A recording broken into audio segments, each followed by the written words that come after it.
Mahasiswa Fakultas Hukum Universitas Diponegoro atau FH Undip Semarang melakukan audiensi dengan Biro Hukum dan Humas Kemenristek Dikti di ruang Komisi Utama lantai 3 Gedung 2 BPPT Jakarta pada Senin 9 Maret 2015. Dalam audiensi ini, rombongan mahasiswa Fakultas Hukum Undip dipimpin oleh Rizky Mubarok. Pada acara audiensi tersebut, Kepala Biro Hukum dan Humas Kemenristek Dikti Agus Setiadi memberikan penjelasan mengenai tugas Biro Hukum dan Humas. Sementara Kepala Bagian Hukum Jaswadin memberikan penjelasan tentang tugas dan fungsi bagian hukum, isu-isu strategis, dan kegiatan hukum mendukung pencapaian kontrak. Kalau soal pembelajaran, saya kira mungkin sudah banyak ya masalah kenapa Menristek Dikti digabung dan sebagainya. Sekarang saya malah akan memberikan sedikit sebelum nanti saya kenalkan dulu dengan tim saya.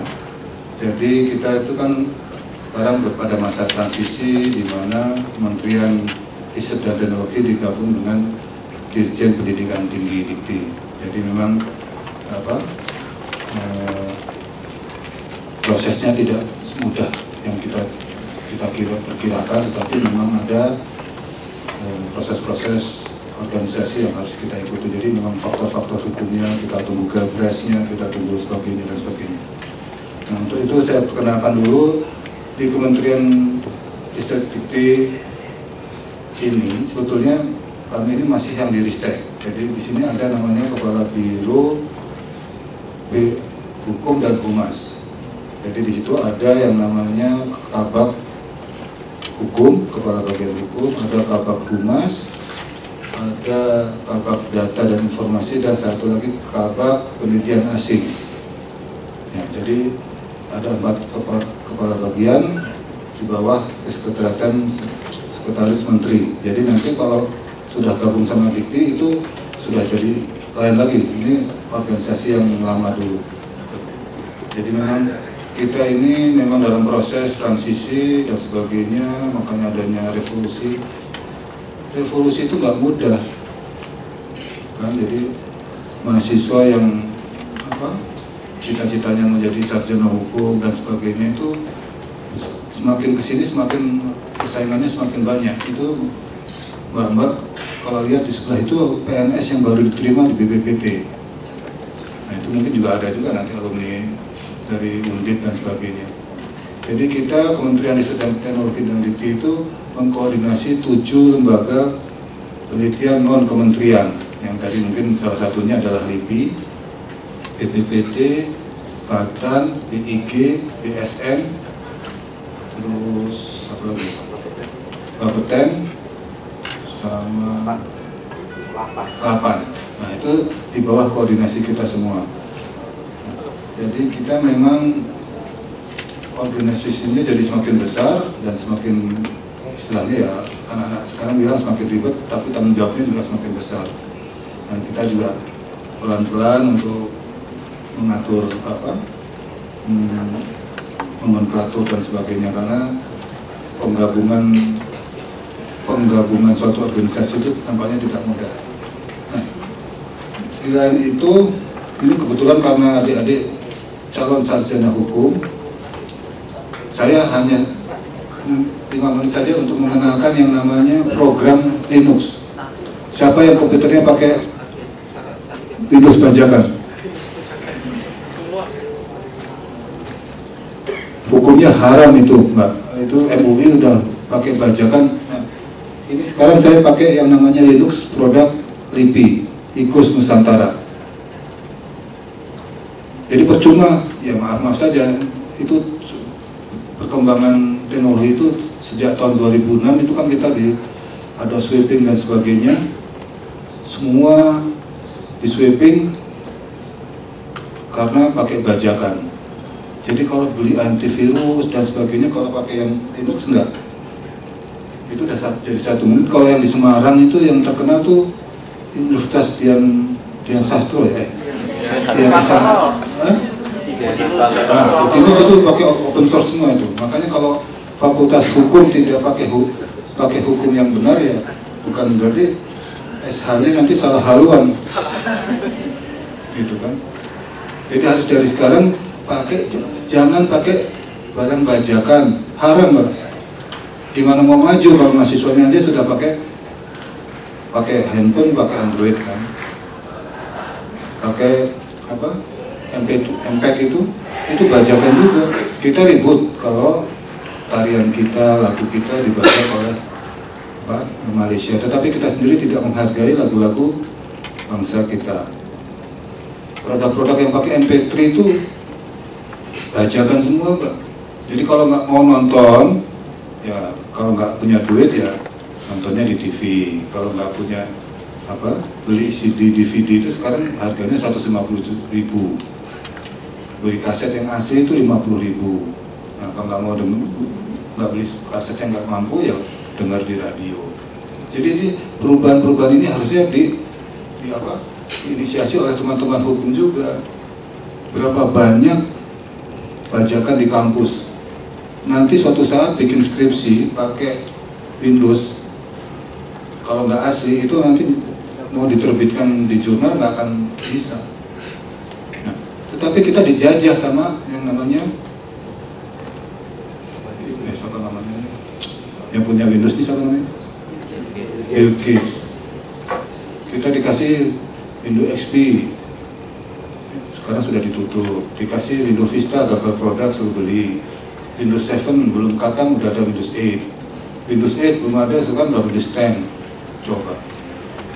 Nah, skripsi saya itu udah nggak bisa dibuka karena nggak ada itunya, nggak ada vendornya lagi. Nah, bangsa ini secara hukum mau gimana kalau tidak punya? Nah, kita sudah punya yang namanya standar NSI, Standar Nasional Indonesia, itu yang pakai open dokumen format, yang pakai PDF. Nah, ini di sini sudah ada. Nah, jadi nanti coba pulang dari sini belajar yang namanya open source.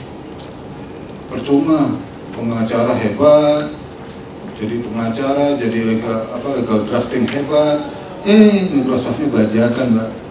Kalau yang asli itu harganya 2 juta lebih yang office-nya. Kan sekarang kalau beli notebook kan bisa tanpa operating system kan. Nah, tapi belajar pakai yang open source gitu. Nah, kalau nggak mau belajar pakai open source ya kecuali kalau mampu ya beli yang pakai Apple, harganya 15 juta itu notebooknya. Jadi Gajah Mada Fakultas Kedokteran bisa hemat sekitar 300 juta. Nggak tahu di Undip nih. Makanya saya kemarin ketemu Pak Menteri, apakah Undip sudah, ya memang biasanya di kampus itu ada kampus agreement sama Windows, tapi di luar kampus sedikit aja udah bajakan semua. SPSS-nya bajakan, terus apa lagi, Photoshop-nya bajakan. Kita mendorong industri kreatif, tapi alat yang kita pakai bajakan itu nanti kalau diekspor nggak bisa. Apalagi ada hukumnya, MUI punya fatwa pakai barang bajakan haram. Nah, apalagi yang sudah pakai jilbab gitu kan, belajar pakai yang open source. Kita tiap hari belajar pakai Android kan kita nggak sadar itu sebetulnya juga open source. Jadi adik-adik kalau memang mau berkarya lebih mandiri, silakan pakai Windows, pakai open source. Kalau mampu beli pakai Windows-nya. Saya kira itu yang saya bisa sampaikan. Nanti kalau diskusi mengenai hukum nanti mungkin Pak Jas akan lebih mendalami. Beliau memang kepala bagian hukum. Nah, kalau saya memang kepala biro hukum karma aja Pak. Jadi nanti kita. Nah, dan satu pesan saya, kita itu sudah terlalu jaim Mbak. Jadi nanti kalau adik-adik ketemu di jalan, kalau kenal ya tegur. Yang saya ini udah nggak, konsistensinya kurang. Angkatan semester 4 sama angkatan semester 7 udah cuek kan. Jadi komunikasi kita, Pak Jokowi punya visi misi, Pak Rektor punya visi misi, tapi kalau kita nggak menjalankan ya wassalam. Ya kan? Jadi memang banyak sekali hambatan-hambatan itu yang kita tidak sadari. Memang negara ini tidak boleh maju. Bayangkan, nah, kalau adik-adik nggak mau menyadari itu, perjuangannya ya wassalam semua. Capek-capek ke Jakarta, dari Semarang, yang kalau mau jalan-jalan ya ke Tanah Abang, kan? Nggak usah ke sini. Tapi kalau mencari pengalaman, ya, di sini juga Mbak Rina udah S2. Nah, sekarang jadi pegawai negeri susah loh, Mbak. Harus ada itu, ada ini dan sebagainya. Gajinya tambah susah lagi gajinya, Mbak. Gitu. Jadi memang jangan suka maitu, orang Jawa itu. Nanti kalau dirasain, nah, jadi proses kehidupan itu, dulu saya pertama kali SMA saya tukang demo. Wah, pas jadi pegawai negeri, apa yang mau didemo? Proses kehidupan itu berputar, Mbak. Gitu. Jadi kata Pak Mario Teguh, siapapun presidennya, siapapun menterinya, ya nasib tergantung kita juga gitu kan, dari doa kita. Jadi itu yang bisa saya sampaikan, belajar open source, apalagi yang dari hukum. Nanti kalau mau lihat website kita ada tuh yang produk-produk hukumnya di apa namanya? JDIIH itu ada di website kita. Nah, jadi kalau pertanyaan soal proses penggabungan dengan Dikti, kita sedang berproses. Ini kita tinggal tunggu kepresnya. Tinggal tunggu nomenklatur yang baru, jadi mungkin tidak terlalu banyak kita bisa komentari karena itu wewenangnya bos-bos. Jadi nanti mungkin kita langsung ke intinya apa sih yang dikerjakan oleh Biro Hukum dan sebagainya. Apa yang dilakukan oleh Biro Ristek? Barangkali perlu saya jelaskan bahwa Ristek itu memang ada Biro Bidang Hukum. Tapi sebetulnya hukumnya itu hanya bagian, karena di sana ada 4 bagian. Jadi tidak seperti yang kita bayangkan Biro Hukum itu semuanya bicara hukum, hanya bagian. Karena itu fungsinya pun tidak seperti Biro Hukum yang lainnya. Karena di Ristek itu ada yang namanya aspek legislasi. Nah, yang terkait dengan perumusan kebijakan di Ristek dirumuskannya di sana. Dirumuskan di sana. Nah, untuk melihat tugasnya coba bisa dibuka. Nah, kira-kira seperti tugasnya. Mempunyai tugas membuat perancangan peraturan penyusunan perjanjian dan kontrak serta pengelolaan dokumentasi dan informasi hukum. Nah, ini kira-kira tugasnya perancangan. Jadi namanya perancangan itu Itu naskah jadinya itu ada di kedeputian. Jadi mereka yang melakukan suatu kegiatan, kegiatan mungkin langsung ke itu tadi. Nah, seperti ini. Jadi isu-isu strategis apa yang terkait dengan kebijakan ada di aspek teknis legislasi. Jadi kalau menyusun suatu undang-undang, maka kan mestinya harus ada isu apa yang berkembang. Itu kita mencari isu itu baik di internal ataupun di luar, atau ke para pengguna, ke user, dan itu di sana di aspek legislasi. Nah, lalu tentunya setelah isu yang dikumpulkan dari para stakeholder, ya, isu strategis terkait dengan iptek itu, lalu mereka menyiapkan bahan. Bahan itu nanti berbentuk naskah akademik. Kalau kita bicara undang-undang, maka itu larinya ke naskah akademik. Naskah akademik itu yang menjadi acuan pada saat nanti perumusan naskah atau rancangan undang-undang. Tentunya di sana ditelaah dan dianalisis hasil dari isu strategis, kemudian penyiapan bahan, lalu telah lalu dikaji. Nah, setelah dikaji, tentunya setelah itu baru disusun draftnya. Nah, di sana Ristek itu seperti yang tadi sudah disampaikan oleh Kepala Biro, mengkoordinasikan 7 LPNK, di dalamnya termasuk LIPI. LIPI itu merupakan lembaga non-kementerian yang di bawah koordinasi Ristek. Akan tetapi, sesuai dengan Undang-Undang Nomor 39 2008 Kementerian Negara, maka ketika bertanggung jawab Presiden harus melalui Menteri yang mengkoordinasikan, terutama Menteri Riset dan Teknologi. Nah, jadi seluruh kebijakan yang ditetapkan oleh LIPI yang harus ke Presiden itu tidak boleh tidak, harus melalui Menteri Riset dan Teknologi. Jangan coba-coba potong kupas, pasti di sana akan dikurangkan. Salah satu contohnya yang baru-baru ini sedang dibahas sebelum hari ini, Perpres tentang peneliti itu dari sana dipulangkan karena tidak melalui Ristek.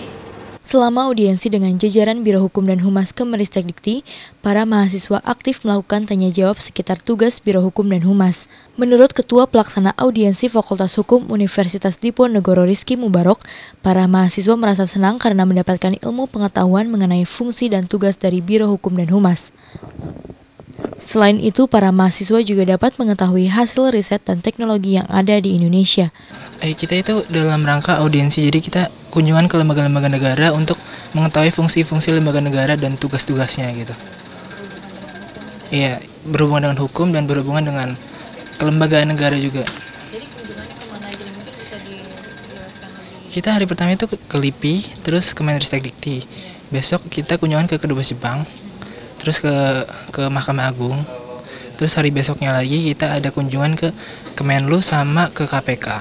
Kita itu jadi tahu tugas-tugas Kemenristek, dan kita itu jadi tahu kalau penggabungan Kemenristek itu tinggal nunggu Perpres apa gitu kalau nggak salah. Ya, jadi kita tahu tentang riset-riset yang ada di Indonesia, terus apa aja sih Indonesia udah berkembang sejauh mana tentang ipteknya dan lain sebagainya seperti itu. Saya pengen iptek Indonesia itu bisa memajukan Indonesia. Jadi iptek yang kita temukan itu nggak dimanfaatin sama negara lain, tapi dimanfaatin sama negara kita sendiri. Tergantung kalau misalnya peneliti asing itu bertujuan baik untuk meneliti di Indonesia, ya nggak apa-apa kita izinin. Tapi kalau misalnya kayak tadi kan ada mata-mata dan sebagainya kan ditolak gitu. Itu kan ada peraturannya.